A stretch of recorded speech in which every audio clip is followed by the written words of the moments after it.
Simple ടിപ്സിലേക്ക് എല്ലാവർക്കും സ്വാഗതം. ഞാനിന്നിവിടെ ഒരു വെറൈറ്റി ആയിട്ടുള്ള ഒരു റെസിപ്പി ആയിട്ടാണ് കേട്ടോ വന്നിട്ടുള്ളത്. അപ്പോൾ അതിന് വേണ്ടിയിട്ട് ഒരു പാനിലേക്ക് 1.5 കപ്പ് അളവിൽ വെള്ളം ഒഴിച്ചു കൊടുത്തിട്ടുണ്ട്.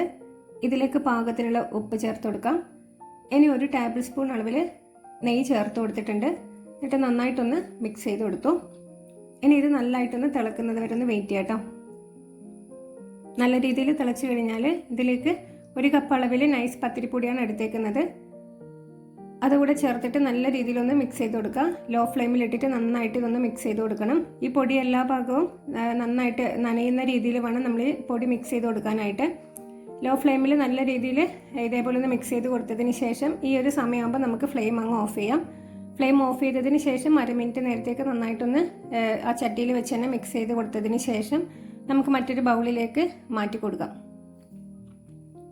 ഒന്ന് ചൂടാറി വന്നതിന് ശേഷം നമുക്കിതിലേക്ക് ഒരല്പം വെളിച്ചെണ്ണയോ നെയ്യോ ചേർത്ത് കൊടുക്കാം. ഇനി നമുക്കിതിലേക്ക് 1.5 ടേബിൾ സ്പൂൺ അളവിൽ കൊത്തി അരിഞ്ഞിട്ടുള്ള സവാള, അതേപോലെ തന്നെ ഒരു ചെറിയൊരു പീസ് ക്യാരറ്റ് ഇതേപോലെ ചെറുതായിട്ട് കട്ട് ചെയ്തിട്ടുണ്ട്, ഒരു പച്ചമുളക്, അതേപോലെ തന്നെ ചെറിയൊരു പീസ് ഇഞ്ചി, ഇത്രയും സാധനങ്ങൾ ചേർത്ത് കൊടുത്തിട്ടുണ്ട്. ഇനി ഇതിലേക്ക് ഒരു 1.5 പിടി അളവിൽ ചിരകിയ തേങ്ങ കൂടെ ചേർത്ത് കൊടുത്തിട്ടുണ്ട്. ഇനി നന്നായിട്ട് ഇതെല്ലാം കൂടെ ഒന്ന് മിക്സ് ചെയ്ത് കൊടുക്കുക. നല്ല രീതിയിൽ ഒന്ന് കുഴച്ച് കൊടുക്കാം.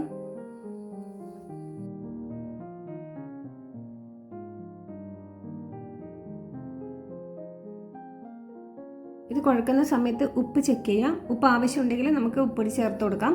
ഇതിപ്പോൾ ഞാൻ നല്ല രീതിയിലൊന്ന് കുഴച്ച് വെച്ചിട്ടുണ്ട്. ഇനി ഞാനിവിടെ മറ്റൊരു ബൗളോടെ എടുത്ത് വെച്ചിട്ടുണ്ട്. കയ്യിലൊരല്പം എണ്ണ തടവി കൊടുത്തിട്ട് ഇതേപോലെ കുഞ്ഞു കുഞ്ഞു ഉരുളകളാക്കിയിട്ട് നമുക്ക് ഉരുട്ടിയെടുക്കാം. ഈ ഒരു സൈസിൽ ചെറിയ ഉരുളകളാക്കിയിട്ട് വേണം ഉരുട്ടിയെടുക്കാനായിട്ട്. അപ്പോൾ ഇതേപോലെ നമുക്ക് ബാക്കിയുള്ളത് കംപ്ലീറ്റ് ഉരുട്ടിയെടുക്കാം.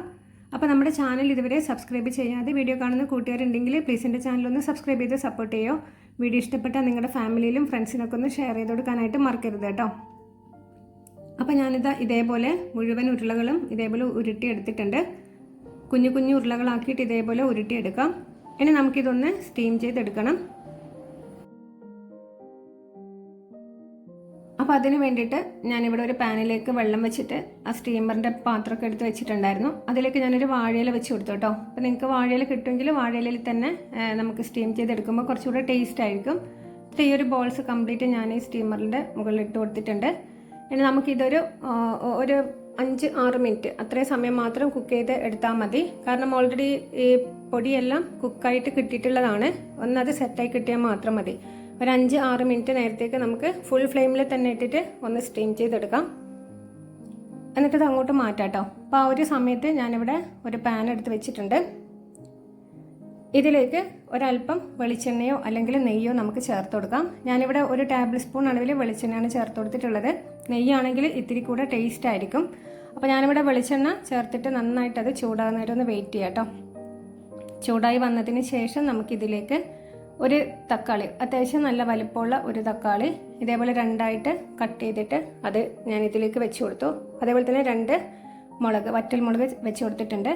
ഒരു 3 ചെറിയ ഉള്ളിയും 2 വെളുത്തുള്ളി കൂടെ ചേർത്ത് കൊടുത്തിട്ടുണ്ട്. ഇനി ഇത് നമുക്ക് ലോ ഫ്ലെയിമിൽ ഇട്ടിട്ട് ഇതിൻ്റെ അകത്തുനിന്ന് കുക്ക് ചെയ്തെടുക്കണം. അപ്പോൾ ഇങ്ങനെ ഫ്രൈ ചെയ്തെടുക്കുന്ന സമയത്ത് തന്നെ നമുക്ക് ഈ ഒരു മുളകൊക്കെ ഇത്തിരി നേരത്തെ തന്നെ തക്കാളിക്ക് മുമ്പേ നമുക്കിത് കുക്കായി കിട്ടിയിട്ടുണ്ടാവും. അപ്പോൾ അത് നമുക്ക് ഇങ്ങോട്ട് കോരി മാറ്റാം. അതേപോലെ തന്നെ ഈ ഉള്ളിയും കൂടെ നമുക്കിതിൽ നിന്ന് കോരി മാറ്റാം. തക്കാളി കുറച്ചുകൂടെ ഒന്ന് കുക്കായി കിട്ടിയതിന് ശേഷം നമുക്കിതിൻ്റെ അകത്ത് നിന്ന് മാറ്റിയെടുക്കാം കേട്ടോ.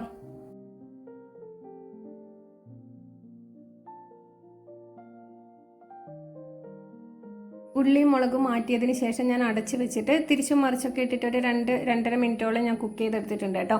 അപ്പോൾ ഇത് നന്നായിട്ടൊന്ന് കുക്കായി കിട്ടിയിട്ടുണ്ടെങ്കിൽ നമ്മൾ ഇതിന് വേണ്ടി തയ്യാറാക്കുന്ന മസാലയൊക്കെ നല്ല ടേസ്റ്റ് ഉണ്ടാവുള്ളൂ. അപ്പോൾ ഞാനിവിടെ ഇതാ നന്നായിട്ട് ഈ തക്കാളി ഒന്ന് കുക്ക് ചെയ്തെടുത്തിട്ടുണ്ട്. അപ്പോൾ ഇത് മിക്സിയിലിട്ട് അടിക്കുന്ന സമയത്ത് നിങ്ങൾക്ക് വേണമെന്നുണ്ടെങ്കിൽ ഇതിൻ്റെ സ്കിൻ ഇളക്കി കളയണമെങ്കിൽ അങ്ങനെ ഇളക്കി കളയാം കേട്ടോ. ഞാനിപ്പോൾ സ്കിന്നൊന്നും മാറ്റിയിട്ടില്ല. ഈ തക്കാളി ഇതേപോലെ തന്നെ കോരി എടുത്തിട്ടുണ്ട്. ഇനി ഇത് നന്നായിട്ട് നമുക്കൊന്ന് മിക്സിയുടെ ജാറിലിട്ടിട്ട് അടിച്ചെടുക്കണം. അപ്പോൾ ഇതാ അപ്പോഴേക്കും ഈ നമ്മുടെ ബോൾസ് എല്ലാം കുക്കായിട്ട് വന്നിട്ടുണ്ട്, നന്നായിട്ട് കുക്കായിട്ട് കിട്ടിയിട്ടുണ്ട്. അതേപോലെ ആ തക്കാളിയുടെ മിക്സ് നന്നായിട്ട് ഇതേപോലെ മിക്സിയിലിട്ട് അടിച്ചെടുത്തിട്ട് മാറ്റി വെച്ചിട്ടുണ്ട്. നമ്മൾ തക്കാളിയൊക്കെ ഫ്രൈ ചെയ്തെടുത്തിട്ടുള്ള അതേ പാനിൽ തന്നെ ഒരല്പം വെളിച്ചെണ്ണ എടുത്തു. ഇത് നന്നായിട്ട് ചൂടായിട്ട് വന്ന സമയത്ത് കുറച്ച് വെളുത്ത എള്ളാണ് ഞാൻ ചേർത്ത് കൊടുത്തിട്ടുള്ളത്. വെളുത്ത എള്ള് ചേർത്ത് കൊടുക്കുമ്പോൾ ഭയങ്കര ടേസ്റ്റ് ആയിരിക്കും കേട്ടോ ഇതിന്. അപ്പോൾ കയ്യിലുണ്ടെങ്കിൽ എന്തായാലും ചേർത്ത് കൊടുക്കാം. ഇനി നമുക്കിതിലേക്ക് നമ്മൾ നേരത്തെ അടിച്ച് വെച്ചിട്ടുള്ള ആ ഒരു തക്കാളിയുടെ മിക്സ് ഫുള്ളായിട്ട് ഇതിൻ്റെ കൂടെ ചേർത്ത് കൊടുക്കാം. എന്നിട്ട് നല്ല രീതിയിലൊന്ന് മിക്സ് ചെയ്ത് കൊടുക്കുക. നന്നായിട്ട് ഫുൾ ഫ്ലെയിമിൽ തന്നെ ഇട്ടിട്ട് നന്നായിട്ടൊന്ന് മിക്സ് ചെയ്ത് കൊടുക്കുക. ഈ ഒരു ജാറിൽ ഒരല്പം വെള്ളം ഒഴിച്ചിട്ട്, ഒരല്പം വെള്ളം മാത്രം ഒഴിച്ച് കൊടുക്കുക, ഒരുപാട് വെള്ളം ഒഴിച്ച് കൊടുക്കരുത്. ഒരല്പം വെള്ളം ഒഴിച്ചിട്ട് അതൊന്ന് നന്നായിട്ട് കഴുകിയിട്ട് അതോടെ ഇതിലേക്ക് ചേർത്ത് കൊടുത്തിട്ടുണ്ട്. ഇനി ഈ സമയത്ത് നമുക്കൊരല്പം ഉപ്പ് ചേർത്ത് കൊടുക്കാം. ഈ ഒരു മസാലയ്ക്ക് ആവശ്യമായിട്ടുള്ള ഉപ്പ് മാത്രം. കാരണം നമ്മൾ അരിയുടെ ആ ബോൾസിൽ നമ്മൾ ആവശ്യത്തിന് ഉപ്പ് ചേർത്ത് കൊടുത്തിട്ടുണ്ട്. ഈ ഒരു മസാലയ്ക്ക് ആവശ്യമായിട്ടുള്ള ഉപ്പ് മാത്രം ചേർത്ത് കൊടുക്കാം. ഈ ഒരു പരുവത്തിലാവുമ്പോൾ നമുക്ക് ഇതിലേക്ക് ഈ ഒരു ബോൾസും കൂടെ ഫുള്ളായിട്ട് ചേർത്ത് കൊടുക്കാം. ഇനി നമുക്കിത് നന്നായിട്ടൊന്ന് മിക്സ് ചെയ്തെടുക്കാം കേട്ടോ. അപ്പോൾ ഫുൾ ഫ്ലെയിമിൽ തന്നെ ഇട്ടിട്ട് വേണം നമുക്കിത് മിക്സ് ചെയ്തെടുക്കാനായിട്ട്. ലോ ഫ്ലെയിമിലല്ല, ഫുൾ ഫ്ലെയിമിൽ തന്നെ ഇട്ടിട്ട് നന്നായിട്ടൊന്ന് മിക്സ് ചെയ്ത് കൊടുക്കാം.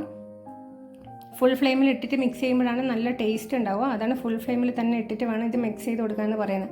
ആ നല്ല തീയിൽ റെഡിയാക്കി എടുക്കുമ്പോഴാണ് നല്ല രുചിയായിട്ട് നമുക്കിത് കിട്ടുക കേട്ടോ.